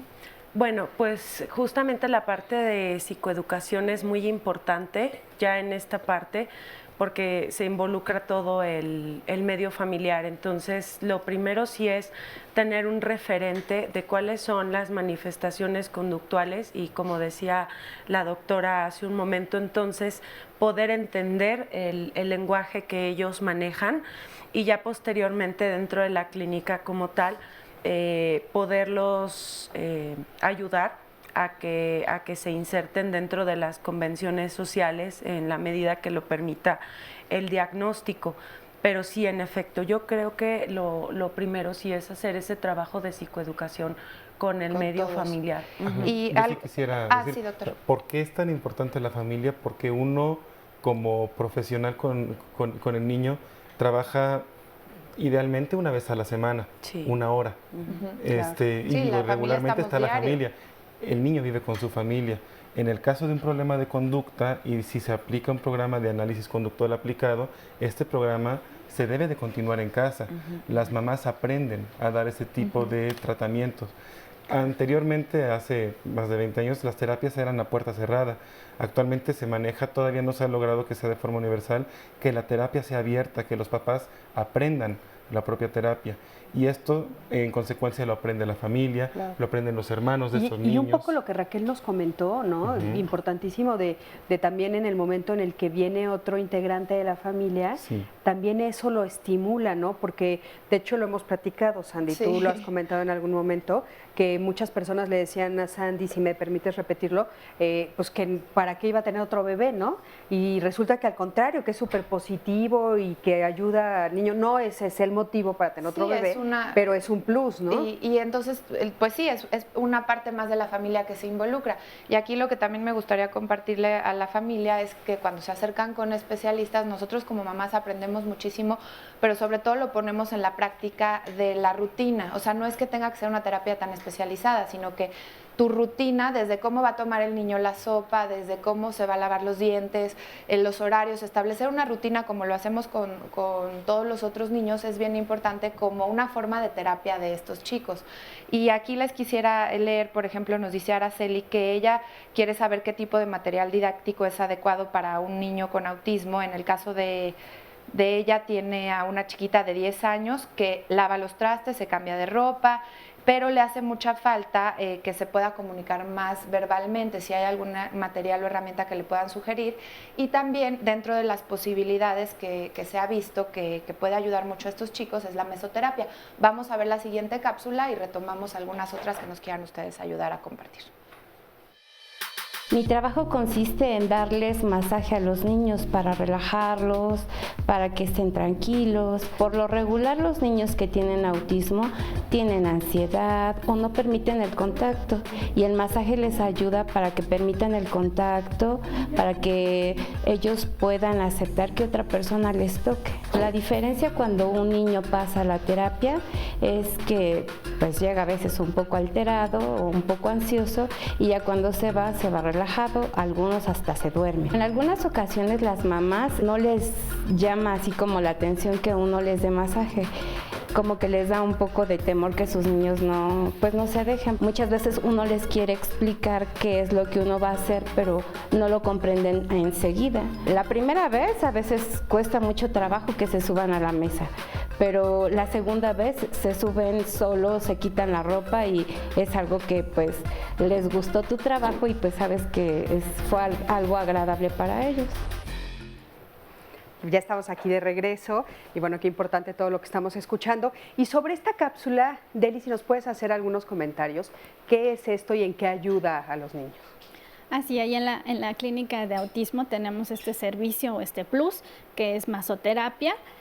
con Graciela, que ella, bueno, pues es ciega y pues tiene más sensibilidad en sus manos y bueno, pues les da masaje a los pequeños para relajarlos, para irlos también, que ellos vayan aprendiendo su cuerpo, ¿no? La sensación de esto, de estar tocando de otra persona. ¿De qué manera esto les ayuda justo para socializar? Pues primero para relajarse, es un masaje que va encaminado a la relajación y también a la aceptación de otra persona, al contacto físico, y bueno, pues esto va a lograr una integración hasta que después ya pueda socializar y permitir un abrazo, no sé. O sea que sí es un camino importante para que ellos lo puedan... Sí, es toda pues de iniciarlos o acompañarlos a los niños para que vayan aceptando nuevas cosas, ¿no? Que eso es muy importante, comentaban hace rato, sí, la rutina, estarles enseñando a los pequeños cómo ir, las cuestiones de vida, pero también irlos acercando a distintas actividades, a lo mejor no tolera estar en el parque, ¿no? No tolera a otros niños, pero si los vamos acompañando y diario visitamos un parque, bueno, pues el niño se va a ir acostumbrando, le estamos anticipando a dónde va a ir o qué va a ver, ¿no? Y eso fomenta también la socialización. Claro, porque un poco de repente los papás se pueden casar con ideas preconcebidas, ¿no? Por ejemplo, es que no permite que nadie lo toque y entonces ya no hacemos un esfuerzo y ya nadie lo toque. Sí. Y sin embargo, por ejemplo, en este ejemplo que acabamos de ver, poco a poco pueden ir acercándose a ser tocados de una manera diferente, ¿no? Sí. Entonces es un acercamiento, es un acompañamiento con estos chicos de este problema y bueno, también hemos encontrado a veces en la clínica que en la sala de espera está la mamá en su celular y el niño está, oiga señora, pues mientras está esperando, platique con su niño, ¿no? O sea, acérquelo, ayúdelo, explíquele qué va a hacer, o no lo deje ahí nada más de lado, ¿no? Entonces claro. Sí. Muchísimas gracias. Y bueno, aquí tengo conmigo a Fabiola. Fabiola, ¿cómo estás? Hola, bien, gracias. Bienvenida, gracias por estar aquí. Gracias. Oye, ¿tú te enteraste cuando... ¿Es niño o niña? Es niño. Niño, cuando tu hijo estaba muy chiquito. Sí, Cuéntanos. tenía 6 meses. ¿Qué te hizo de repente sospechar que algo pasaba? Yo tengo una hija más grande, entonces como que ya tengo el parámetro. Entonces, cuando tenía como 6 meses, yo lo veía que se quedaba viendo fijo. Y yo me ponía enfrente, lo saludaba, le hablaba y como que me traspasaba. Entonces de ahí yo empecé a decir, es que tiene algo. Fui con su pediatra, le dije, yo creo que tiene autismo. Entonces me dijo, ¿cómo dices eso? Estás loca. O sea, no puedes decir eso. Entonces de ahí yo empecé a investigar, y literal, así como dijeron hace rato en internet, es que por qué me mira y no me mira. Y ya de ahí empecé a salir autismo. Al año se lo llevé a la doctora Albores y me lo diagnosticó. Entonces, ha sido un niño que ha tenido una intervención muy temprana. ¿Qué edad tiene hoy? 4 años. Va a cumplir 5 en un mes. Y ya es un niño que ya habla, ya tiene interacción social, ya pues tiene muchas cosas. La verdad es, la intervención temprana es muy buena. O sea, sí tiene mucho... O sea, cuando se diagnostican muy temprano, que en México es muy raro porque la gente pues no tiene tanta información. Entonces, pues es difícil, ¿no? Pero cuando sí se tiene, como a mí, en mi caso, que llegue a buenas manos, pues sí, el diagnóstico es muy bueno, ¿no? O sea, para el final. Oye, y ella nos comentaba un poco que hay algunos materiales con los que ustedes han estado trabajando. Si nos comentas un poquito para que las mamás que nos están viendo los conozcan. Sí, yo, bueno, empecé a trabajar son unos botes que son letras de todo el abecedario y que adentro de cada bote hay pues por ejemplo, un avión de la A, un avión, arroz, y así tiene varias cosas. Entonces empieza uno a trabajar con eso para que a ellos les llame la atención, porque al final pues es difícil llamar la atención de un niño con autismo. Entonces yo en mi caso empecé con un método que se llama Sunrise y a mí me ha funcionado mucho. Entonces yo empecé con Sunrise, con el lenguaje, con estos botes, y pues la verdad a mí me funciona. O sea, hoy el resultado es muy bueno. Oye, ¿y cómo ha sido la integración familiar? También es muy buena, digo, tiene su terapeuta, que es su hermana, que es su mejor terapeuta. ¿Por qué dices eso? Pues lo que decíamos hace rato, ¿no? Como que los hermanos jamás van a ver algo malo en ellos, entonces pues tienen el cariño incondicional Y pues su hermana tiene 17 años, entonces cuando él nació ella tenía 12, entonces era así mi hermano. Entonces cuando se le comentó que tenía autismo, ella tomó un papel de yo le voy a ayudar. Y de verdad ha sido pues la mejor de sus terapeutas, porque pues le tiene paciencia. Entonces yo creo que los hermanos es así, hay que saberlos encaminar para que les ayuden. Claro. Muchísimas gracias. Gracias. Gracias por estar aquí. Sandy, tienes otras llamadas. Sí, tengo muchos comentarios que nos hacen en Facebook Live. Voy a leer algunos. Saludamos a Ana Herrera, habla de que la ignorancia en México sobre estos temas es horrible y sí es cierto, por eso la importancia de programas como este, para que si usted en algún momento ve a algún chiquito que tiene un comportamiento distinto al que ustedes están esperando, pues entienda, puede ser el caso. Nos dice aquí Kiki tiene un pequeño que nunca ha tenido un diagnóstico real y ha sufrido y sigue sufriendo de negligencias. También nos dice Mónica Sánchez, les comento que gracias a este programa, hace 4 años le dieron de alta del CISAME y ahí diagnosticaron a otros niños, muchas gracias. Nos dice Cielo María, mi hija tiene síndrome de Down y autismo y antes del año ella notó lo mismo que el caso que nos platicaban y gracias a la intervención temprana está siendo atendida. Carmina nos dice que es muy buen tema y nos felicita por el programa. Regresamos en unos minutitos, sigo leyendo todos sus comentarios.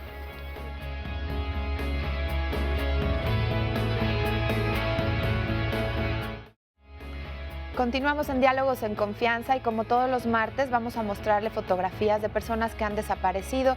Si usted nos ayuda, si encuentra familiar alguna de las fotos que le vamos a mostrar, si tiene información, puede comunicarse a los teléfonos que aparecen en pantalla y sumando esfuerzos ha sido que se ha podido localizar a varias personas ya. Vamos a ver primero la fotografía de Tomás Cabrera Casarrubias, quien se extravió en Calvario sin número en la localidad de San José Buenavista, en el municipio de Alpoyeca, esto en el estado de Guerrero. El señor Tomás Cabrera Casarrubias se extravió desde el 19 de octubre de este año 2016.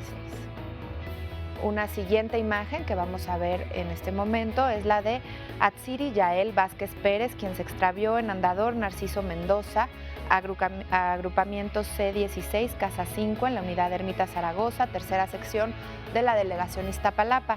Ella está desaparecida desde el 4 de octubre de este año, le repito su nombre, Atsiri Yael Vázquez Pérez.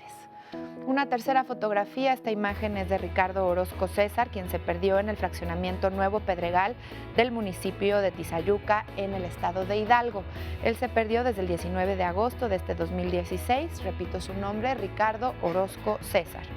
Y la última imagen, la última fotografía es de Beatriz Cruz Suárez, quien se perdió en la colonia Tacuba de la delegación Miguel Hidalgo el 3 de septiembre de este año.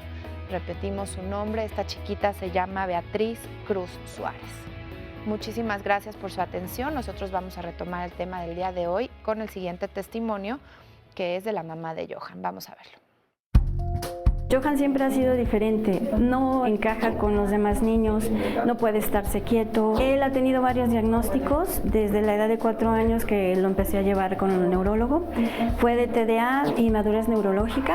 Johan ve la vida de manera diferente. Él tiene ideas propias y muy difíciles de cambiar. Le gusta mucho leer, le gusta mucho vivir en su propio mundo. La función de la familia, de cada uno de los miembros de la familia, es ayudarlo, comprenderlo, sus terapias, en la escuela, en todo lo que se pueda, ayudarlo, comprenderlo y tolerarlo, porque realmente ha sido algo difícil, porque es una enfermedad que en realidad mucha gente no conoce y que no cree. Entonces, debido a esto, nosotros hemos tenido que informarnos, que ser tolerantes. Era muy caótico porque veíamos que no avanzaba y en la escuela obviamente repercutía porque nos llamaban a cada rato, nos decían que él tenía algo y que no avanzaba y que no había manera de que estuviera en la escuela. Ahorita me siento muy feliz debido a que ya tiene un diagnóstico, de que hay avances y obviamente se nota que su diagnóstico es acertado. Bueno, pues muchísimas gracias. Gracias por todos esos testimonios que son importantísimos. Y aquí tengo conmigo a Laura. Laura, ¿cómo estás? Hola, bien, gracias. Bienvenida. Muchas gracias. Cuéntame, ¿cómo lo estás viviendo tú? Bueno, pues mira, mi niño se llama Fernando, él ya tiene 13 años. Pues para nosotros fue muy difícil porque nosotros nos mantuvimos en doctores desde que nació.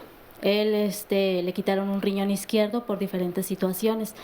De ahí nos hemos mantenido con pediatras. De hecho, el pediatra pues nos detectó que tenía déficit de atención. Nosotros le detectamos, bueno, los doctores le detectaron el trastorno de Asperger cuando entró a tercer año, perdón, tenía 3 años. 3 años. 3 años, sí, y pues de ahí nosotros, la verdad, fue la negativa. Nosotros como papás no lo aceptamos. Ya fue hasta los 4 años cuando ya los doctores le detectan que tiene el trastorno de Asperger, y fue a base de que él no necesitaba tanto las terapias, sino más bien nosotros, porque... Estaban ustedes en negación. Así es, no lo aceptábamos. Para nosotros era muy difícil tener un niño pues que tenía autismo. Para nosotros no lo entendíamos. ¿Qué cosas te daban miedo? Pues fue miedo salir. Nosotros salíamos y él gritaba, lloraba, no sabíamos qué era lo que tenía, él no se podía comunicar. Entonces para nosotros era muy difícil. Nos alejamos de las fiestas, nos alejamos de la familia y fue una etapa, un proceso muy difícil. Entonces, ese proceso, esa etapa, ¿la superaron, Laura? Sí, la superamos a raíz de terapias. Llevamos terapias, mi esposo y yo. Entonces, más que él, nosotros necesitamos las terapias porque no sabíamos cómo tratarlo, cómo hablarle. Y ahí fue donde aprendimos a cómo tratarlo, cómo hablarle. Tenemos 4 hijos, él es el más chiquito. A pesar de que tenemos 4 hijos, pues no entendíamos la situación. Claro. Fue un proceso muy largo. ¿Hoy cómo está él? Él está muy bien. Él, a raíz de sus terapias, él aprendió a leer primero por medio de imágenes. Nos ponían imágenes, juegos, memoramas, rompecabezas. Él ya habla, él escribe. Él ha hecho videos, se pone a hacer papiroflexia, hace videos. Entonces, ha aprendido bastante. Ha sido un proceso muy largo y, la verdad, muy difícil, pero vale la pena. Vale la pena todo. ¿Por qué dirías que vale la pena, Laura? Porque fíjate que algunas personas que nos están escribiendo pues dicen que qué duro, que no vale la pena, que tal vez esos niños, si ustedes tuvieran la elección, pues mejor hubiera sido que no llegaran a este mundo. ¿Qué les podrías decir? Pues al principio yo creo que yo estaba en la misma situación, pero es un proceso muy largo que nos enseña, vamos viviendo al día, vamos viendo lo que él va aprendiendo. Entonces es muy bonito ver que el día de atrás no hacía algo y el día de hoy él puede estar al frente leyendo y entonces ya se puede comunicar y entonces a lo mejor lo social todavía le cuesta trabajo porque no es tan fácil que socialice. Pero si él está aquí, él puede comunicarse con los demás y puede hablar y puede expresar lo que él siente. Entonces son niños que van aprendiendo mucho, que nos enseñan a nosotros lo que podemos hacer todavía. Entonces nos queda mucho por hacer todavía. Muchísimas gracias, Laura. Gracias por haber estado aquí, por contarnos tu historia. Y bueno, por acá tenemos a Luis. ¿Cómo estás? ¿Qué tal? Buenos días. Buenos días, gracias por estar aquí. Pues yo soy papá de Diego. Diego tiene 14 años, está diagnosticado con Asperger. No es tan profundo, entonces también eso fue una complicación, porque en realidad fue una complicación. Diego, lo que notamos desde que estaba quizá en primero de primaria era que le costaba mucho trabajo interactuar con sus compañeros. Tenía problemas para hacer algunas actividades en el sentido de que no respetaba turnos, si se formaban para revisar tareas, él quería pasar primero, solo quería hablar de algunos temas que a él le interesaban, tenía problemas de aprovechamiento escolar. Pero como no tiene características tan obvias, digamos, dentro de este espectro autista, pues nosotros pensábamos que era déficit de atención, que quizá que era un hijo único. Falta de límites. Que nosotros también no somos muy sociables, mi esposa y yo, entonces que a lo mejor era hasta un comportamiento aprendido, ¿no? Copiado de nosotros. Pero trabajamos con una psicóloga, ella fue la que lo diagnosticó primero con TDA, y hasta que llegamos a Neurocom, hace poco más de un año, a la clínica Neurocom, fue cuando ya lo diagnosticaron con Asperger. Si nosotros hubiéramos tenido este diagnóstico temprano, nos hubiéramos ahorrado, tanto nosotros como Diego, muchas frustraciones. Diego es un niño que en realidad busca mucho socializar, pero no sabía cómo. Llegábamos a un parque, a una fiesta infantil y buscaba enseguida amigos. Pero como se dedicaba solo a hablar de los temas que a él le interesaban y era así repetitivo, pues los niños primero captaba su atención, pero en unos minutos lo perdía, ¿no? Porque los cansaba de que solo quería jugar a lo que él quería designar o lo que él quería hablar, ¿no? Ahora, después de 1 año y medio de tratamiento, pues hasta novia tiene, ¿no? Entonces es para nosotros un gran avance. ¿Qué edad ¿no? dices que tiene? 14 años, está en tercero de secundaria y pues creo que vamos bastante bien. Él mismo ha aprendido también a manejar sus características, sus posibilidades. Algo que creo que también es importante mencionar son las escuelas. A nosotros siempre los maestros buscaron apoyarnos, pero les faltaban herramientas como a nosotros. Fue hasta que llegamos con estos especialistas donde ahora en la escuela nosotros hemos dado información a la escuela de lo que es el autismo y lo que es el Asperger. Y muchos maestros sí se han abierto y se han sensibilizado. Pero es hasta que nosotros hicimos ese trabajo como papás, ¿no? A pesar de que habíamos hablado con los coordinadores, muchas veces con algunos maestros, era muy difícil a veces que ellos tuvieran la información real de cómo se puede ayudarle a Diego a mejorar en su aprovechamiento escolar, ¿no? Es hasta que nosotros hemos como papás dado herramientas que hemos encontrado en internet, que nos han apoyado en la clínica Neurocom, donde los maestros ahora tienen como una manera más clara de cómo poderlo apoyar, ¿no? Claro, más eficiente. Así es. Claro, Luis, muchísimas gracias, qué Gracias por la importante. invitación. Y bueno, acompáñenme a ver la siguiente cápsula. Mi hija tiene síndrome de Asperger. Se lo detectaron aproximadamente hace 9 años. Fue un golpe muy duro, sin embargo no me detuve. Tener un hijo con Asperger es saber de los rituales, de la dificultad que ella tiene para relacionarse con chicos de su edad, de los berrinches, de que ella interprete literalmente lo que se le dice en algunos casos, que no entienda las bromas. Yo soy una chica que tiene 13 años, tengo Asperger, no soy anormal, soy alguien especial, pero no lo estoy diciendo como víctima. Creo que soy brillante, inteligente, sincera. Yo a mi mamá le quisiera decir que no solo quiero que me recuerde por esto, sino por los demás logros que llegue a hacer dentro de 10 años. Ser una gran persona. El Asperger es un trastorno del que nunca vas a poder curarte, pero tienes que vivir con él porque así naciste. Yo no sé qué pasó conmigo, por qué tengo esto. No lo sé. Qué importante escuchar todas estas formas diferentes. Y yo tengo una duda a raíz de la entrevista que le hicimos a Luis, ¿no? Porque entonces parecería que, pues sí, efectivamente el espectro, estamos hablando de unos contrastes impresionantes, ¿no? Sí. Y justamente nos preguntan aquí en las llamadas qué diferencia hay entre el autismo y el síndrome de Asperger. Bueno, síndrome de Asperger es como se le llama a un tipo de autismo, digamos, dentro del espectro autista. También antes se le llamaba otro tipo, síndrome de Kanner, en fin.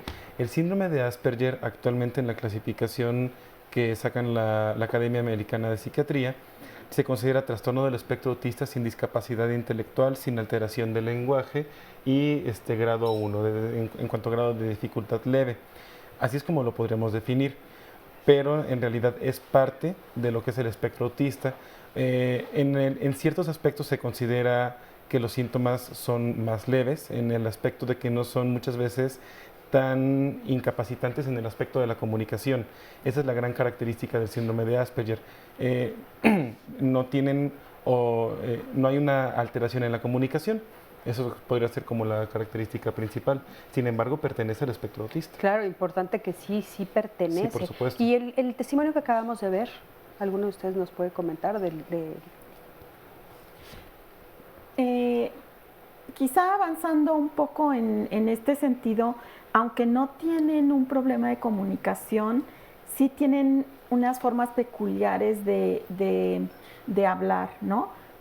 Como que unos ejemplos. Es decir, por ejemplo, que usan, por ejemplo, frases que han visto en la televisión o en las películas y las insertan dentro de su lenguaje en un momento que creen que es oportuno usar esa frase, ¿no?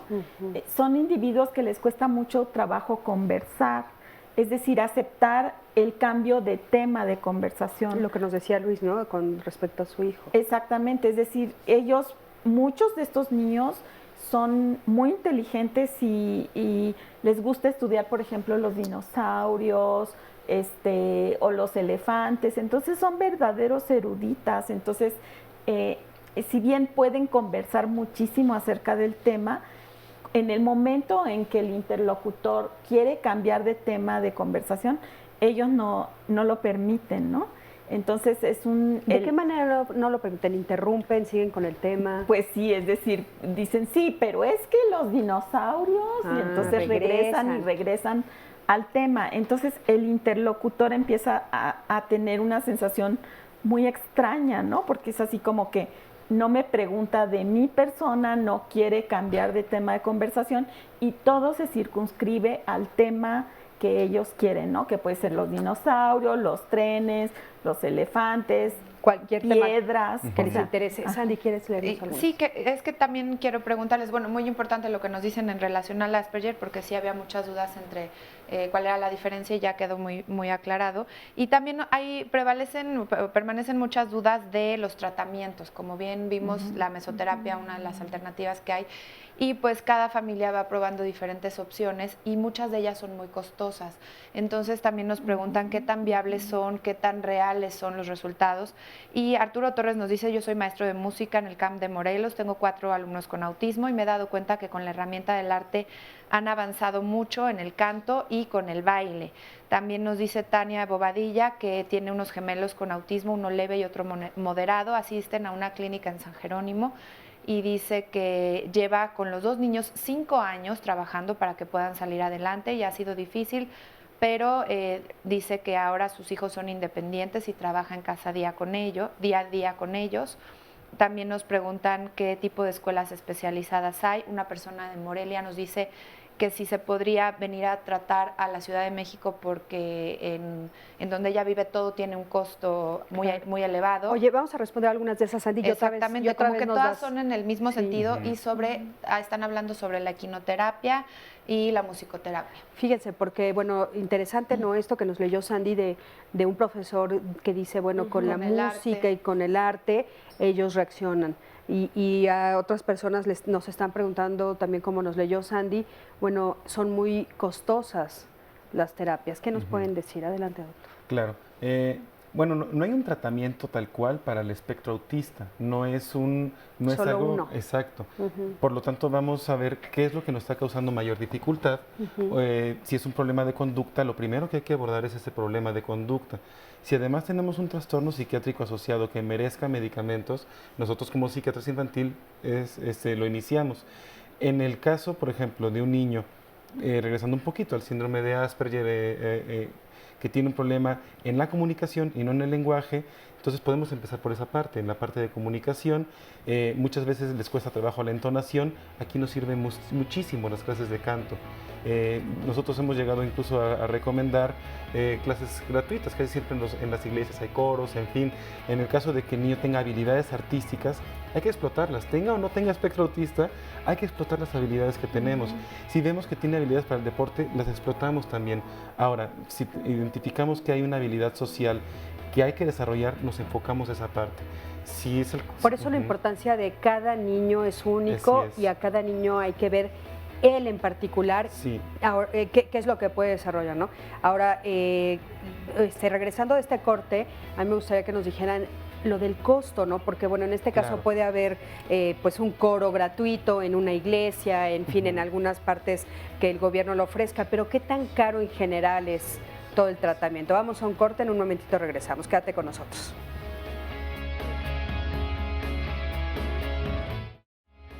Gracias por continuar con nosotros. Ya casi estamos finalizando el tema del día de hoy, pero hay diálogos todos los días de la semana. Y el próximo martes vamos a hablar de cómo enfrentar el proceso legal del divorcio. Cuando hablamos de temas legales hay mucha confusión, muchas veces tenemos que estar muy bien informados, muy bien asesorados en temas como, por ejemplo, el de la patria potestad, la suspensión de ella, la terminación o juicios de reconocimiento, términos como desconocimiento, impugnación, contradicción, nulidad de reconocimiento de paternidad o maternidad e interdicción. Todo esto lo vamos a aclarar con ayuda de los especialistas la próxima semana. No se lo pierda porque pues tomar la decisión de divorciarse no es fácil, no es el fin de una etapa, muchas veces es el principio de otra que puede llegar a ser muy difícil y pues la idea es que aquí queden claras todas las dudas al respecto. Vamos a ver ahora un resumen de lo que se ha dicho el día de hoy y un testimonio para continuar hablando de autismo. La conducta de gritar o de alzar la voz, taparse los oídos, también obedece finalmente a una necesidad en la comunicación y a falta de la convencional, entonces pues se busca una alterna. Esta conducta de taparse los oídos o de gritar puede obedecer también a esa estimulación. Puede haber hipersensibilidad sensorial, pero también puede haber hiposensibilidad sensorial. Es decir, eso nos explica mucho de los síntomas de por qué permanecen mucho tiempo apilando cubos, mirando los objetos. Puede ser que en un momento tengan hiposensibilidad sensorial y en otro momento hipersensibilidad sensorial. Pueden tener hipersensibilidad tal vez auditiva e hiposensibilidad al dolor. Eso es algo muy común. El niño se cae y no llora, o el niño se quema y no llora, y el niño no aguanta los ruidos fuertes o no aguanta los movimientos. Esto es una desintegración sensorial, no destrucción, desintegración. De saber qué nos está comunicando, porque esa es su forma de comunicación. Claro. Hay que ayudarlos a interpretar qué es lo que nos quieren comunicar y nosotros cómo podemos ayudarles a que ellos reinterpreten eso. Poderlos ayudar a que se inserten dentro de las convenciones sociales en la medida que lo permita el diagnóstico. Lo primero sí es hacer ese trabajo de psicoeducación con el medio familiar. En el caso de un problema de conducta y si se aplica un programa de análisis conductual aplicado, este programa se debe de continuar en casa, que los papás aprendan la propia terapia y esto en consecuencia lo aprende la familia, lo aprenden los hermanos. Mi hija que tiene autismo se llama Paulina, tiene 27 años, empezó a presentar síndromes desde los 2 años y no sabíamos lo que era y empezamos un gran recorrido por muchísimos doctores, psicólogos, terapistas y fue cuando nos dieron un diagnóstico de autismo. Tocamos todas las puertas, todas, o sea, nuestro dinero de nuestros trabajos se iba en investigar.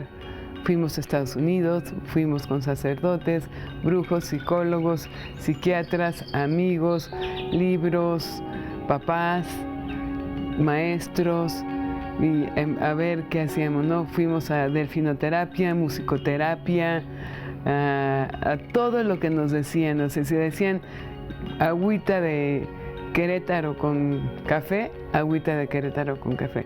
Nos volteamos de cabeza. El momento más difícil para la familia fue cuando estábamos en ese entonces, ya Regina, mi hija mayor, mi esposo y yo, queriendo hacer viajes, paseos, comidas, eventos como las demás familias, y con Paulina no lo podíamos hacer, porque no sabíamos cómo iba a reaccionar ella, y a veces pues nos teníamos que regresar de los lugares o no ir. Entonces, que nos empezaban a invitar, y no cabíamos con ellos, ni ellos con nosotros, no nos entendían y nosotros a ellos tampoco. El apoyo de mi esposo en el proceso de Paulina ha sido lo mejor que he tenido. Siempre se lo he dicho a él y a mi familia, a mis amigos, que lo mejor que tiene Paulina es su papá. Ella abraza muy poco, abraza padrísimo a su papá. Y yo a veces le quisiera decir que quisiera ver que ya está en un camino a los 26 años que tiene, que su hermana ya ha llevado, ¿no? Nuestro miedo, nuestra tristeza es que nosotros un día ya no vamos a estar para darle el beso en la noche, para cuidarla, ¿no? Que la traten como nosotros, como una princesa. Hoy es un día para ser feliz, así es. Híjole, qué interesante escuchar, sí. Yo la conozco, les mando un beso a toda esa familia porque de verdad han dejado todo el esfuerzo, como dicen, el dinero, todo lo que nos da posibilidades los papás para ayudar a su hija. Y retomando, Cris, las llamadas de lo costoso que puede ser emocionalmente y económicamente. Bueno, emocionalmente es lo que hemos estado platicando todo este tiempo, pero un poco lo que estos papás que acabamos de escuchar, sobre todo esta mamá nos dice, bueno, todo nuestro sueldo se iba para tratar de pues ayudarle a Paulina y demás, y nos están preguntando mucho qué tan costoso es el tratamiento, porque de repente pues sabemos que en México estamos viviendo una situación económica difícil, ¿no? Y estamos hablando, pues por supuesto, de diferentes estratos sociales. Y aparte estados de la República. Y aparte de diferentes estados de la República, y a todo el mundo le puede pasar, ¿no? Es muy costoso el tratamiento porque es muy especializado y porque además requieren a lo mejor variantes de tratamiento muy diversos a lo largo de todo el desarrollo.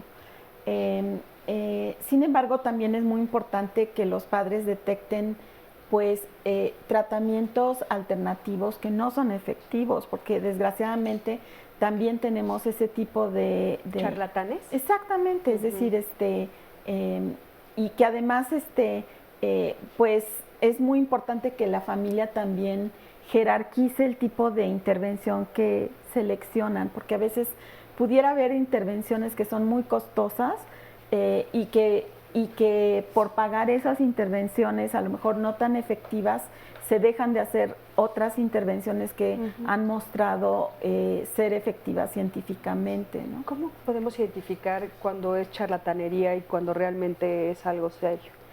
Pues creo que lo que tienen que saber los padres de familia que tienen un niño con autismo es que muchísimos de ellos requieren, voy a hablar como a lo largo del desarrollo, terapia de lenguaje. Hay una variante de análisis conductual aplicado que se llama modelo Denver, que ha mostrado ser muy efectivo.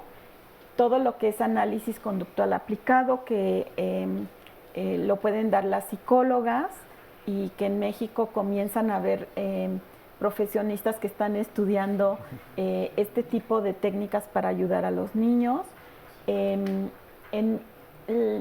La equinoterapia es muy cara, pero yo sé que el gobierno del Distrito Federal tiene opciones de equinoterapia. Es importante señalar que ha mostrado ser efectivo científicamente. Ahora también tenemos presencia, y de hecho el año pasado recibimos asesoría para terapia con perros de asistencia. Perdón, pero en la equinoterapia, ¿cuáles han sido los resultados científicos que se han visto? Porque en otros programas hemos tenido algunas personas que dicen que es charlatanería y otros que dicen que sí. ¿Cuáles son los resultados científicos? No, realmente yo hice la búsqueda muy intencionada y hay mucha evidencia científica de la equinoterapia con sustento científico. Realmente lo que hace falta muchísimo es certificar los lugares que brindan estas terapias. Es decir, porque de pronto pues lo que tienen que saber los papás pues es que equinoterapia no es nada más subir al niño y darle una vuelta en un caballo, ¿no? Es decir, sí implica el hecho de tener un entrenador, un terapeuta certificado para dar ese tipo de terapia y que el lugar esté certificado. Creo que en eso no hemos avanzado gran cosa, ¿no? Claro. Otra opción que tiene menos evidencia científica y que tuvimos la experiencia en el Hospital Psiquiátrico Infantil fue esta terapia con perros de asistencia, que de cierta forma los perros pues son más económicos que los caballos y que hay menos evidencia científica, pero es muy interesante. Es decir, los niños cooperan mucho más si hay un perro presente que si no hay un perro. Y la simple presencia del animal disminuye, por ejemplo, el cortisol, que es una hormona del estrés, ¿no? Entonces, creo que son opciones terapéuticas que en México han sido poco exploradas, que tienen sustento científico, pero que sí requieren de una certificación por parte de las autoridades. Porque ¿quién tendría que certificarlo? A estos centros, expertos, alguien que ya tenga la experiencia. La experiencia se gana o por certificación o por aprendizaje o a través por de ejemplo, años. los papás que nos están viendo, o sea, si yo estoy buscando alguna de estas dos opciones, ¿no? Acercarme a la equinoterapia o a los perros de los que se comentaron, ¿qué le tengo que pedir a la persona que está ofreciendo la quinoterapia? Que me demuestre qué certificación. No, tal vez no que me lo demuestre, pero creo que lo primero es preguntar si tiene experiencia trabajando en personas con autismo o con espectro autista.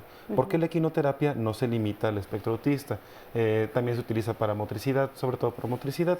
Es como la terapia del lenguaje. Cuando nosotros acudimos con un niño que tiene espectro autista, que sabemos que requiere terapia del lenguaje, yo primero tengo que saber si la persona tiene experiencia en espectro autista o en autismo, porque no todos lo tienen. Claro. Entonces, creo que lo primero es preguntarlo así tal cual.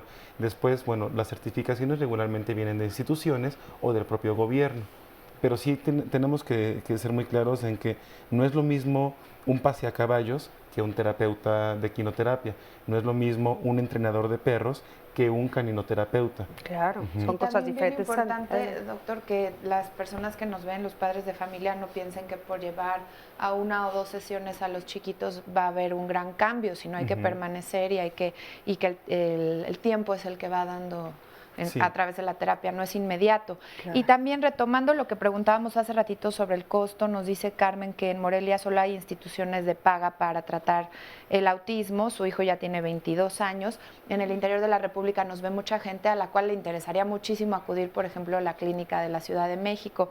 ¿Qué pueden hacer ellos en sus estados y cuáles serían los requisitos para las personas que están aquí en la ciudad para ser parte de esta clínica?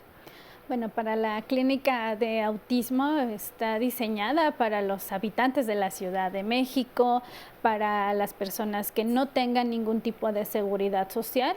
Entonces, estas personas que, bueno, es la parte más vulnerable, pues pueden tramitar su seguro popular y esos son los requisitos para que ingresen con nosotros. La clínica es muy linda, pero es pequeña, no podemos abarcar pues más niños, ¿no? Quisiéramos abarcar más, pero sí, yo creo que las otras instituciones, ISSSTE, IMSS y los otros servicios deben de implementar su clínica, ¿no? Ellos tienen más infraestructura que nosotros. En los hospitales generales de otros estados, nos decía también del hospital general, del hospital psiquiátrico, doctora. Sí, el hospital psiquiátrico infantil es un hospital que da atención no solamente a la gente que vive en el Distrito Federal, pero tenemos gente que nos visita de fuera también. También es conveniente señalar que hay organizaciones no gubernamentales, porque la gente tiene que entender que pues la demanda por estos servicios es enorme y a veces la Secretaría de Salud pues no tiene estas clínicas repartidas a lo largo del territorio nacional, pero sí existen organizaciones no gubernamentales que proveen de servicio, ¿no? Pero de ahí la importancia, pues, de que si el gobierno debiera de desarrollar este tipo de clínicas, por lo menos una en cada estado, ¿no? Porque sí es un tratamiento muy especializado y que algo también que vemos mucho es que a veces las clínicas no concentran a todos los profesionistas que intervienen en estos niños. Entonces, creo que esa es la gran virtud de esa clínica de las que nos platican, porque para los padres es desgastante tener que ir a un lugar a la terapia de lenguaje, a otro lugar a la terapia física, a otro lugar con el paidopsiquiatra. No solamente, aparte de que es difícil, es costoso también, ¿no? Porque los traslados y demás. Pero claro, esto sería un llamamiento, ¿no?, a las autoridades a pedir que eso sucediera, aunque por supuesto que esperemos que nos escuchen y que sí lo hagan. Ahorita que hay lugares en los que tal vez no hay, a las personas que están en el interior de la República, ¿qué les podemos decir? ¿Qué pueden hacer? Yo sí quisiera señalar a este respecto, porque parece que sí es muy contrastante el funcionamiento en diferentes ciudades, que estamos en un momento histórico, así lo llamaría, porque en cuanto al avance, ¿no?, del tratamiento y el seguimiento que se pueda dar a los trastornos de desarrollo, porque, estamos siendo testigos de la construcción, por ejemplo, de las clínicas especializadas, de la integración también multidisciplinaria en el tratamiento. Entonces, estamos en vías también de construcción, ¿no?, de más herramientas. Estamos fijando cuáles serían las necesidades, como lo que comentaban, tener concentrado el grupo multidisciplinario en un lugar, ¿no? Entonces, yo sí acotaría que es un momento histórico por esa razón. De hecho, bueno, hasta hace un año, si mal no recuerdo, en México no contábamos con un estudio epidemiológico que nos dijera cuál era la incidencia de autismo, ¿no? Y pese, bueno, a que hay muchas críticas metodológicas, como en toda ciencia y todo escrito, pues es un indicador significativo de en dónde estamos parados. Y es un avance, ¿no? Sí, por supuesto, sí, claro. de qué es lo que se tiene que hacer. Y nada más para no perder la idea, también me gustaría acotar, ahorita que hablaban de las diferentes técnicas y opciones de tratamiento, que cada una se va a adoptar o es posible o es viable dependiendo de las necesidades del paciente, ¿no? Entonces, además de las necesidades, también del contexto en el que está, por ejemplo, el servicio de masoterapia que está en la clínica, que es maravilloso. Como bien lo comentaba la doctora, facilita esa interacción con el otro, pero también depende del grado en el espectro en donde estemos ubicados. Si es una personita que a lo mejor tiene una funcionalidad más mermada, o es una condición de autismo más severo, tenemos que ir por aproximaciones sucesivas para podernos acercar. Claro. Pues sí, muy importante, ¿no? Esto, creo que lo que nos queda como de conclusión más importante es que nos demos cuenta que cada uno de estos jóvenes, estos niños, estas niñas, son únicos y especiales y que hay que atenderlos de manera individual, ¿no? Cada uno de ellos necesitará cosas diferentes, no tratar de meter a todos dentro del mismo cuadrito, ¿no? Les agradezco muchísimo a los cuatro el haber estado aquí en este programa, de veras gracias por su expertise, gracias por todo lo que nos compartieron el día de hoy, gracias al público que está aquí, gracias Sandy, muchas y gracias a a ti que siempre estás del otro lado de la pantalla. Yo soy Cristina Jauregui, nos vemos la próxima semana aquí en Diálogos en Confianza. Hasta luego.